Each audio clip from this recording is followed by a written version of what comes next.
క్లాస్లో December prelims mains కొత్త class start అవుతుంది. ఈ నెంబర్కి కాల్ చేసి రిజిస్టర్ అవ్వండి. లిమిటెడ్ సీట్సే ఉన్నాయి. Welcome to Suman TV. Cinema ఇండస్ట్రీకి ఇప్పుడు దారేది? ఎందుకు ఈ ప్రశ్న అడగాల్సి వస్తుందంటే, పుష్ప 2 వేసిన పెంట వల్ల, పుష్ప 2 సినిమా వల్ల, పుష్ప 2 వల్ల జరిగిన నష్టం వల్ల, పుష్ప 2 కొట్టిన దెబ్బ వల్ల మొత్తం ఇండస్ట్రీకే దెబ్బ పడింది. No benefit. ముఖ్యమంత్రి రేవంత్ రెడ్డి చాలా స్పష్టంగా అసెంబ్లీలో చెప్పారు, బెనిఫిట్ షోకి ఇంకా అనుమతినివ్వం, అట్లాగే టికెట్ల ధరలు పెంచడానికి కూడా మేము ఒప్పుకోము అని. సరిగ్గా ఇదే సంఘటన ఇంతకు ముందు ఆంధ్రప్రదేశ్లో జరిగింది. ఆంధ్రప్రదేశ్ డిప్యూటీ సీఎంగా ఉన్న పవన్ కళ్యాణ్ సినిమా రిలీజ్కు ముందు ఆంధ్రప్రదేశ్ ప్రభుత్వం కూడా సినిమా థియేటర్ల పైన పెత్తనం కోసం కొన్ని ప్రయత్నాలు చేసింది.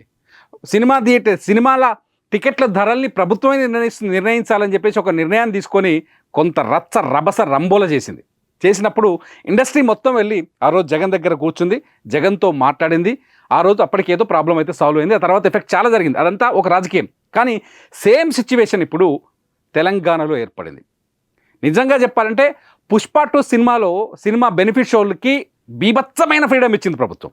తెలంగాణ ప్రభుత్వం ఇచ్చిన అనుమతులు మొత్తం దేశవ్యాప్తంగా చర్చకు దారితీసినాయి. మామూలు చర్చ కాదది.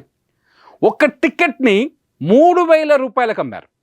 ఒక్క టికెట్ని 3,000 రూపాయలకి, 3,000 రూపీస్. ఆ 3,000 రూపాయల టికెట్లు కొనుక్కొనే రేవతి భర్త భాస్కర్, రేవతి కూతురు, రేవతి కొడుకు శ్రీతేజ్ సంధ్యా థియేటర్కి వచ్చారు. రేవతి భర్త ఆదాయం ఎంతో తెలుసా? నెలకి 30,000 రూపాయలు. అంటే వాళ్ళు నలుగురు సినిమాకి రావాలంటే టికెట్ల ధర ఎంతో తెలుసా? 12,000 రూపాయలు. అంటే రేవతి భర్త సంపాదనలో 50%, నెల సంపాదనలో 50% ఖర్చు పెట్టి శ్రీతేజ్ ఎవరైతే ఉన్నారో ఆమె కొడుకు కోసం సినిమాకి వచ్చారు. నిజంగా ఇది అభిమానుల్ని దోచుకోవడమా కాదా? ఇప్పుడు అతిపెద్ద ప్రశ్నగా మారింది. నిజంగా అల్లు అర్జున్ ఒక మంచి సినిమా తీశాడు, నో ప్రాబ్లం. అల్లు అర్జున్ ఒక మంచి సినిమాతో వచ్చాడు, నో ప్రాబ్లం.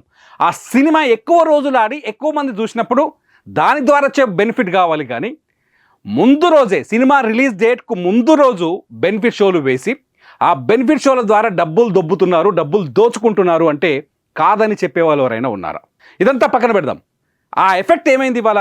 అల్లు అర్జున్ చేసిన ఓవర్ యాక్షన్ కావచ్చు, లేకపోతే థియేటర్ ముందుకు వచ్చి ఆయన ర్యాలీలు చేయొచ్చు, లేకపోతే తొక్కిసలాట కావచ్చు, అన్నింటి తర్వాత తెలంగాణ ప్రభుత్వం కూడా బెనిఫిట్ షోలకి అనుమతులు రద్దు చేస్తామని చెప్పింది. నిజంగా నేను తెలంగాణ ప్రభుత్వాన్ని నిందిస్తున్నా. ఇక్కడ నేనైతే తెలంగాణ ప్రభుత్వాన్ని నిందిస్తున్నా. ఎందుకంటే అయ్యా, మీరు ఎందుకు ఇవ్వాలి బెనిఫిట్ షోలకి అనుమతులు?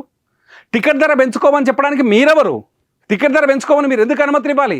అభిమానం అనే ఆయుధంతో, అభిమానం అనే వస్తువుతోటి, ఫ్యానిజం అనే ఒక వస్తువుతోటి సొంత ఫ్యాన్స్ని దోచుకుంటున్నారు హీరోలు. ఇది అబద్ధం కాదు. సినిమా హీరోలు దోచుకుంటున్నారు. ఇది అబద్ధం ఏమీ కాదు. ఇది మొదటి నుంచి జరుగుతున్న చర్చనే. టికెట్ ధర కూడా అడ్డు అదుపు ఉండాలి కదా. ఒక సినిమా టికెట్ ధర 590 రూపాయలు రిలీజ్ డేట్ రోజు. పుష్ప సినిమా టికెట్ ధర 590 రూపాయలు అంటే ఏందది? వస్తువా? మినిమం 150 రూపాయలు ఉండాలి తెలంగాణలో టికెట్. మ్యాక్సిమం 250 రూపాయలు ఉండాలి. 590 రూపాయలు. జిఎస్టీ, విఎస్టీలు, ఈ బెనిఫిట్ షోలు, బుక్ మై షోకి ఇచ్చే పైసలు అన్ని కలిపితే తెలుసా టికెట్ 630 రూపాయలు. 630 రూపాయలు పెట్టుకున్నాం అప్పుడు టికెట్లు. 3,000 రూపాయల బెనిఫిట్ షోకి. ఇవాళ ప్రభుత్వం తొక్కిసలాట జరిగింది కాబట్టి సినిమాటోగ్రఫీ కోమటిరెడ్డి వెంకటరెడ్డి కావచ్చు, ముఖ్యమంత్రి రేవంత్ రెడ్డి కావచ్చు, బెనిఫిట్ షోలకు అనుమతులు ఇవ్వమని చెప్పింది. ముందెందుకు ఆలోచించలేదు? ఇదంతా ముందెందుకు ఆలోచించలేదు? ఇవాళ తీసుకున్న నిర్ణయాన్ని మీరు మొదటి నుంచి తీసుకుని ఉంటే ఎంత గొప్పగా ఉండేది. ఓ తొక్కిసలాట జరిగేది కాదు, పాపం ఆమె చచ్చిపోయేది కాదు. బెనిఫిట్ షోలు ఆపితే నష్టం వచ్చేదే ఉంది. ఉదయం నెక్స్ట్ డే డిసెంబర్ 5వ తేదీన ఉదయం మార్నింగ్ 11 గంటలకు సినిమా రిలీజ్ చేస్తే ఫస్ట్ షో చూస్తే ఎంత బాగుండేది. మార్నింగ్ షో చూస్తే ఇంత రష్ ఉండేది కాదు కదా. పోలీసులకు కూడా ఇంత తలనొప్పి ఉండేది కాదు కదా. రాత్రి దొంగలను దోలినట్టు రాత్రిపూట సినిమా బెనిఫిట్ షోలకి టికెట్లు అమ్ముకునే అవకాశం ఇచ్చి, హైదరాబాద్లో ఉన్న అన్ని థియేటర్లో సినిమా ఆడుకునే అవకాశం ఇచ్చి, ఇవాళ నష్టం జరిగిన తర్వాత ప్రభుత్వం పునరాలోచిస్తుందంటే మొట్టమొదట ఈ తప్పు చేసింది ప్రభుత్వం కాదా? ఇవాళ నో బెనిఫిట్. ఇంకో విషయం ఏంటంటే, అల్లు అర్జున్ బిహేవియర్ కావచ్చు, యాటిట్యూడ్ కావచ్చు, పుష్ప 2 రిలీజ్ తర్వాత తొక్కిసలాట పైన ఆయన స్పందించిన తీరు కావచ్చు, మొత్తం సినిమా ఇండస్ట్రీని వాళ్ళు దెబ్బకొట్టింది. ఈ సంక్రాంతికి 2 పెద్ద సినిమాలు వస్తున్నాయి. ఒకటి రామ్ చరణ్ నటించిన గేమ్ చేంజర్, జనవరి 10వ తేదీన రిలీజ్ అవుతుంది. అట్లాగే వెంకటేష్ నటించిన సంక్రాంతికి వస్తున్నాం, జనవరి 12వ తేదీన వస్తుంది. దీంతో పాటు ఇంకో 2 సినిమాలు వస్తున్నాయి. ఒకటి మజాకా, ఇంకొకటి భైరవం. సరే, మజాకా భైరవానికి బెనిఫిట్ షోలు వేస్తారో ఏదో తెలియదు, కానీ ఖచ్చితంగా సంక్రాంతికి వస్తున్నాం సినిమాకి బెనిఫిట్ షో వేస్తారు. రామ్ చరణ్ గేమ్ చేంజర్ కూడా ఖచ్చితంగా బెనిఫిట్ షోలు వేస్తారు. ఈ బెనిఫిట్ షోలకి ఈసారి ఛాన్స్ లేదే. సినిమా ఇండస్ట్రీకి చాలా చర్చ జరుగుతుంది, సోషల్ మీడియాలో కావచ్చు, ఇంటలెక్చువల్ లెవెల్లో కావచ్చు. హీరోలకి రెవెన్యూలు తెచ్చిపెడుతుందంతా బెనిఫిట్ షోలే. బెనిఫిట్ షోలకు అధిక ధరలకు టికెట్లు అమ్ముకునే అవకాశాలు ఇవ్వడం వల్ల ప్రభుత్వాలు వాళ్ళు 2-3 రోజుల్లోనే డబ్బులు రికవర్ చేసుకుంటున్నారు. అది సినిమా హిట్ అయినా ఫట్ అయినా నష్టపోతుంది మాత్రం ఫ్యాన్, అభిమాని. ఇది అభిమానులు ఆలోచించాల్సిన విషయం. ఒక పెద్ద హీరో సినిమా రిలీజ్ అయితే మీ గుడ్డి అభిమానంతో మీరు థియేటర్కి వెళ్ళి వేలకు వేలు పెట్టి టికెట్లు కొనుక్కున్న తర్వాత ఆ సినిమా హిట్ అయినా ఫెయిల్ అయినా నష్టపోతుంది మీరేరా బాబు. మొన్న తొక్కిసలాటలో ప్రాణాల మీదకి వచ్చి రేవతి చనిపోవడానికి కారణమో అభిమానమే.